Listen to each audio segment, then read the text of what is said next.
channel sibu yingbiriba khudingmakpu taramna okjari ngasidi Elisha Thongbagi recipe simu mayam yengminarasi Elisha si machu thum tosanjare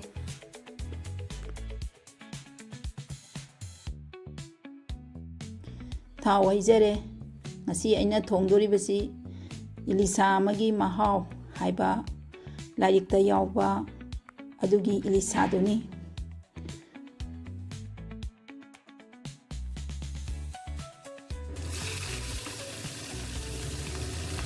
nga thadajare Elisha amagi mahaugi warido yamna lairajaba imung amagi warini kasargi barak turel dagi Elisha amakak harau harauna hazaraga mayunda thongaga hauna sarani haina khanjaraga lakpada chengbuda cheng yawramdaba adudagidi Elisha du yengaga leibadi yadabanina Elisha du jonthoaga cheng leikibadugi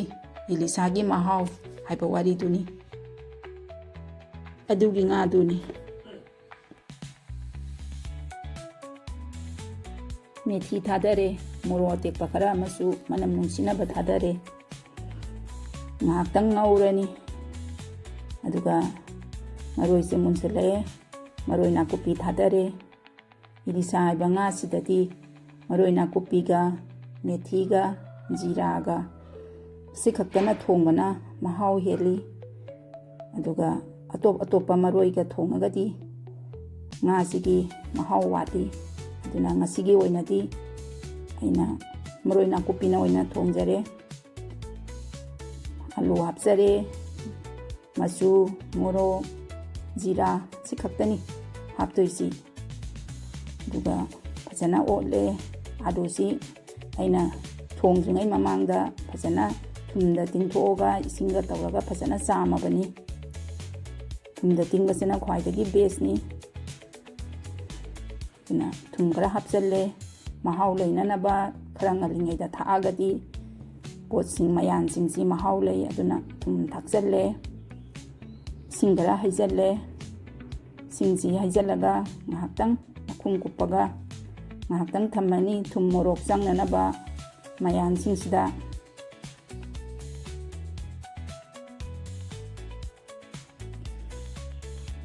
ngahaktang kupsalle aduga ngagi mahi oinanaba mahi amu hapjalle sina saura kanda nga haptorabani fajana saure aduga nga singsi loina hapjalle fajana okhairaga makhum kupaga amuk fajana sawalani fajana okhairani aduga makhum kupsandoini nga sida thumorok changnanabagi ngahak fajana sawandoini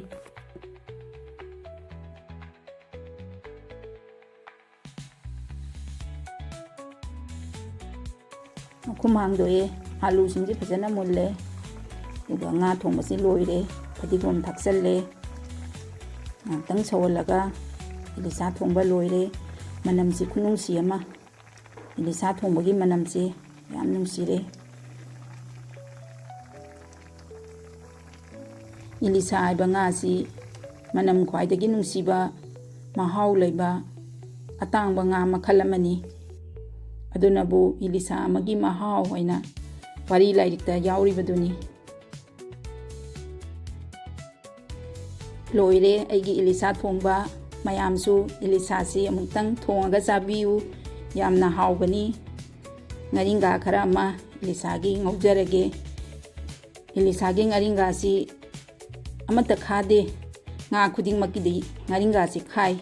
adu Elisha haiba nga sigidi ngaringa si amata khade asinabu top top nga makhalamani hairibaduni duna ngaringa si khara ama khamenga asisu khamen ga ngaubana khwaidagi mahau lei aduna aina ngasidi khamen ga ngaudoini asidasu jira khaknatana atopa maroi amata haparoi jira na khwaidagi sanai jira khaktani jira subase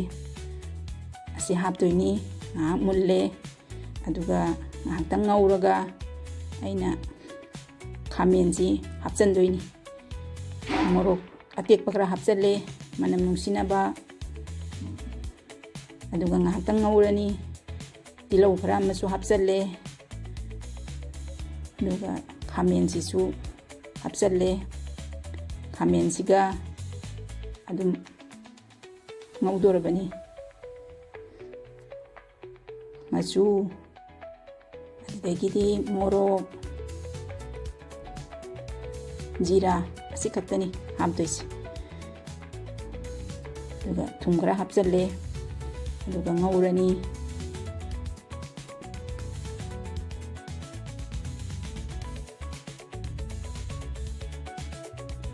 kopiga mimi ga singju ama taujare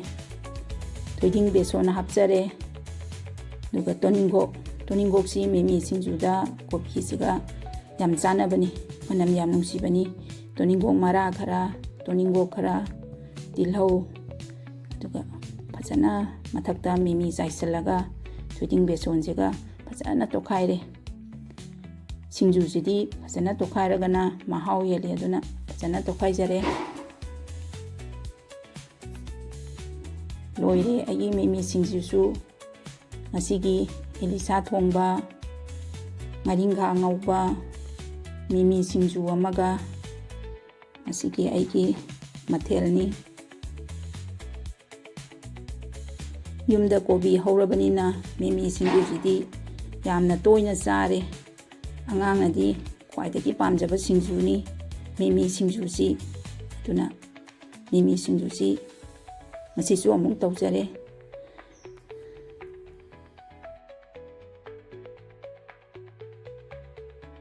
sida leire aigi ngasigi Elisha Thongba Elisha haiba ngasi yamna haubani mayam amukta chabiyu aduga ngaringa ngaubana sida leijare ngaringa si khadabani sisu manam nungsiraga yamna haubani kopiga mimiga singju amasu leijare mayamna aigi channel sibu like subscribe amadi share tawbiramu